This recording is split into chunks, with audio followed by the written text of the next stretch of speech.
Hi friends, welcome back to Krishna Kalike channel.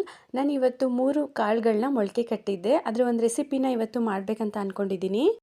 ಮೊಳಕೆ ಕಟ್ಟಿರೋ ಕಾಳುಗಳು ಹೆವಿ ಪ್ರೋಟೀನ್ ಇರೋದ್ರಿಂದ ಆರೋಗ್ಯಕ್ಕೆ ತುಂಬ ಒಳ್ಳೆಯದು.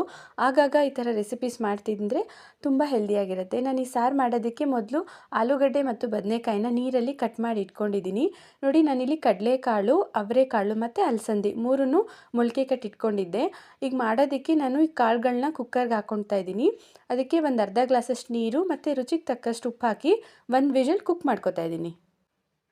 ಈ ಸಾಂಬಾರು ದೋಸೆ, ಇಡ್ಲಿ, ಚಪಾತಿ, ಪೂರಿ ಇಲ್ಲ ಮುದ್ದೆ, ಅನ್ನ ಯಾವುದಕ್ಕಾದರೂ ಸೂಟ್ ಆಗುತ್ತೆ. ತುಂಬ ಚೆನ್ನಾಗಿರುತ್ತೆ. ನೋಡಿ, ಇವಾಗ ವಿಷಲ್ ತೆಗ್ದಿದ್ದೀನಿ.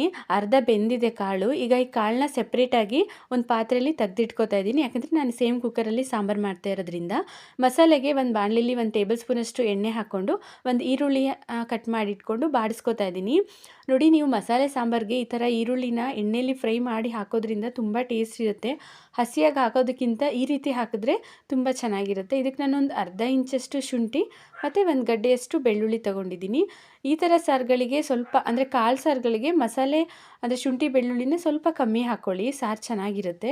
ನೋಡಿ, ಈಗ ಇದು 3 ಇಂಗ್ರೀಡಿಯೆಂಟ್ನ ನಾನು ಎಣ್ಣೆಲಿ ಫ್ರೈ ಮಾಡ್ಕೊತಾ ಇದ್ದೀನಿ. ಅದ್ರ ಜೊತೆ 1 ಟೊಮೊಟೊ ಹಾಕ್ಕೊಂಡಿದ್ದೀನಿ. ಟೊಮೊಟೊ ಕೂಡ ಅಷ್ಟೇ ಜಾಸ್ತಿ ಹಾಕೋಕ್ಕೆ ಹೋಗಬೇಡಿ, ಇಷ್ಟು ಸಾಕು ಅಂತ ಅನಿಸುತ್ತೆ.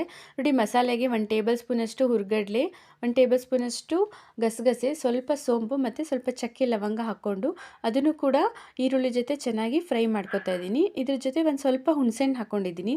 ಇದು ಆಪ್ಷನಲ್ಲು, ಬಟ್ ಹುಣಸೆಹಣ್ಣು ಹಾಕ್ಕೊಂಡ್ರೆ ಟೇಸ್ಟ್ ತುಂಬ ಚೆನ್ನಾಗಿರುತ್ತೆ. ಮತ್ತು ಸ್ವಲ್ಪ ಕೊತ್ತಂಬರಿ, ಸ್ವಲ್ಪ ಪುದೀನ, ಖಾರಕ್ಕೆ 1 ಟೇಬಲ್ ಸ್ಪೂನಷ್ಟು ಖಾರದ ಪುಡಿ ಮತ್ತು 2 ಟೇಬಲ್ ಸ್ಪೂನಷ್ಟು ಧನಿಯಾ ಪುಡಿ ತೊಗೊಂಡಿದ್ದೀನಿ. ಯಾವಾಗಲೂ ಮಸಾಲೆ ಸಾರಿಗೆ ಖಾರದ ಪುಡಿಗಿಂತ ಧನಿಯಾ ಪುಡಿ ಜಾಸ್ತಿ ಹಾಕ್ಕೊಂಡ್ರೆ ಸಾರು ಚೆನ್ನಾಗಿರುತ್ತೆ. ಈಗ ಸ್ಟವ್ ಆಫ್ ಮಾಡಿಕೊಂಡು ಮಸಾಲೆ ಕೂಲಾಗಕ್ಕೆ ಬಿಡೋಣ.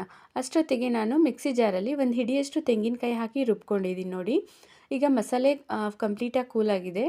ಈಗ ಅದನ್ನು ಹಾಕ್ಕೊಂಡು ಜಾರ್ಗೆ ಸ್ವಲ್ಪ ನೀರು ಹಾಕ್ಕೊಂಡು ಈ ಥರ ಮಸಾಲೆನ ರುಬ್ಕೊಳ್ಳೋಣ. ಇವಾಗ ಸಾಂಬಾರು ಒಗ್ಗರಣೆ ಮಾಡ್ಕೊಳ್ಳೋಣ.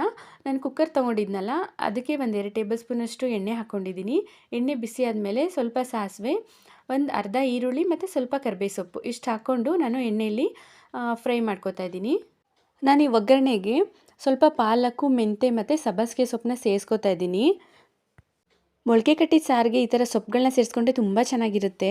ಪಾಲಕ್ಕು, ಸಬ್ಬಸಿಗೆ ಇದು ಯಾವುದೂ ಇಲ್ಲ ಅಂದರೆ ಅಟ್ಲೀಸ್ಟ್ ಸ್ವಲ್ಪ ಮೆಂತ್ಯ ಸೊಪ್ಪಾದರೂ ಹಾಕ್ಕೊಳ್ಳಿ, ತುಂಬ ಚೆನ್ನಾಗಿರುತ್ತೆ ಟೇಸ್ಟು. ನೋಡಿ, ಈ 3 ಸೊಪ್ಪನ್ನು ಕೂಡ ನಾನು ಈಗ ಎಣ್ಣೆಯಲ್ಲಿ ಈರುಳ್ಳಿ ಜೊತೆ ಚೆನ್ನಾಗಿ ಫ್ರೈ ಮಾಡ್ಕೊತಾ ಇದ್ದೀನಿ. ಅದು ಹಸಿ ಸ್ಮೆಲ್ಲೆಲ್ಲ ಹೋಗಿ ಸ್ವಲ್ಪ ಫ್ರೈ ಆಗಬೇಕು. ಮೆಂತ್ಯಲ್ಲಿ ಸ್ವಲ್ಪ ಕಹಿ ಅಂಶ ಇರುತ್ತಲ್ವ, ಸೊ ಅಷ್ಟು ಎಣ್ಣೆಲಿ ಫ್ರೈ ಮಾಡಿದರೆ ಅದೆಲ್ಲ ಇರಲ್ಲ ಮತ್ತು ಸ್ಮೆಲ್ಲು ತುಂಬ ಚೆನ್ನಾಗಿರುತ್ತೆ. ನೋಡಿ, ಈಗ ಇಷ್ಟು ಫ್ರೈ ಆಗಿದೆ. ಈಗ ನಾನು ಬೇಯಿಸ್ಕೊಂಡಿರೋಂಥ ಕಾಳು ಮತ್ತು ಆಲೂಗಡ್ಡೆ, ಬದನೆಕಾಯಿ ಇಷ್ಟನ್ನು ಹಾಕ್ಕೊಂಡು ಎಣ್ಣೆಯಲ್ಲಿ ಮಿಕ್ಸ್ ಮಾಡ್ಕೊತಾ ಇದ್ದೀನಿ. ಇದ್ರ ಜೊತೆ ಸ್ವಲ್ಪ ಅರಿಶಿನ ಪುಡಿ ಹಾಕ್ಕೊಂಡು ಚೆನ್ನಾಗಿ ಕಲಿಸ್ಕೊತಾ ಇದ್ದೀನಿ. ಇದೆಲ್ಲ ನೀಟಾಗಿ ಮಿಕ್ಸ್ ಆದಮೇಲೆ ನೀವು ರುಬ್ಬಿಟ್ಕೊಂಡಿರ್ತೀರಲ್ಲ ಮಸಾಲೆ, ಅದನ್ನು ಕೂಡ ಹಾಕ್ಕೊಳ್ಳಿ. ನೀವು ಸಾರು ಮಾಡೋದಾದರೆ ತೆಳ್ಳಗೆ ಮಾಡ್ಕೋಬೋದು, ಇಲ್ಲ ನೀವು ಗೊಜ್ಜು ಮಾಡ್ಕೋತಾ ಇದ್ದೀನಿ, ಈ ಥರ ಚಪಾತಿ ಪೂರಿ ಜೊತೆ ಸೈಡ್ ಡಿಶಾಗಿ ಮಾಡ್ಕೋತಾ ಇದ್ದೀನಿ ಅಂದರೆ ಸ್ವಲ್ಪ ಗಟ್ಟಿ ಮಾಡ್ಕೊಳ್ಳಿ.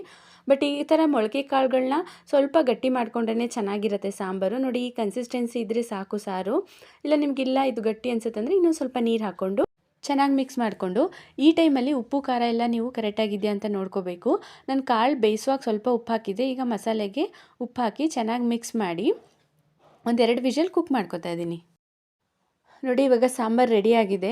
ಎಷ್ಟು ಚೆನ್ನಾಗಿ ಬಂದಿದೆ ನೋಡಿ. ನೀವು ಗಸಗಸೆ ಮತ್ತು ಹುರ್ಗಡ್ಲೆ ಹಾಕಿರೋದ್ರಿಂದ ಸಾರು ತಿಕ್ನೆಸ್ ತುಂಬ ಚೆನ್ನಾಗಿ ಬರುತ್ತೆ. ನೀವು ವಿಷಲ್ ತೆಗೆದ್ಮೇಲೆ 1-2 ನಿಮಿಷ ಕುದಿಸಿ ಆಮೇಲೆ ಸರ್ವ್ ಮಾಡಿಕೊಂಡ್ರೆ ಟೇಸ್ಟ್ ಕೂಡ ತುಂಬ ಚೆನ್ನಾಗಿರುತ್ತೆ. ಇದು ಮಿಕ್ಸ್ ಮೊಳಕೆ ಕಾಳು ಹಾಕಬೇಕಂತಲೇ ಇಲ್ಲ, ಸೆಪ್ರೇಟಾಗಿ ಕಡಲೆಕಾಳು, ಅಲಸಂದೆ ಅಥವಾ ಅವರೆಕಾಳು ಕೂಡ ಹಾಕ್ಕೋಬೋದು. ಇವತ್ತಿನ ರೆಸಿಪಿ ನಿಮಗೆ ಇಷ್ಟ ಆಗಿದೆ ಅಂತ ಅಂದ್ಕೊಂಡಿದ್ದೀನಿ. ಇಷ್ಟ ಆಗಿದ್ದರೆ ಲೈಕ್ ಮಾಡಿ, ಸಬ್ಸ್ಕ್ರೈಬ್ ಆಗೋದನ್ನು ಮರಿಬೇಡಿ. Thank you.